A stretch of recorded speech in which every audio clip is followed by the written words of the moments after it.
sangkan hirup teu salah jalur. Kajen saeutik nu dikeureuyeun leuwih hade tibatan ngarep-ngarep nu loba tapi eueuh. Saeutik anu kasakuat leuwih mangpaat tibatan loba ukur dina lamunan. Hirup tong loba ngagugu gengsi bisi matak salatri. Hirup mahlir ibarat lengkah sing ati-ati tur tarapti. Nincak ulah ngan saukur lengkah.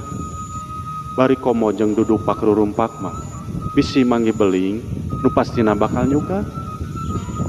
Hirup jeung kahirupan lir ibarat lengkah jeung tujuan.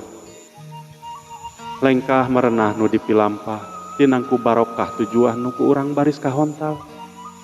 Panggoda dunia tong dijadikan alasan pikeun ngalengkah salah lantaran balatang tuna bakal karasa. Kamajuan dunia kudu dibarengan ku motekar akal jeung lengkah sareng sajabana. Lengkah anu merenah kahirupan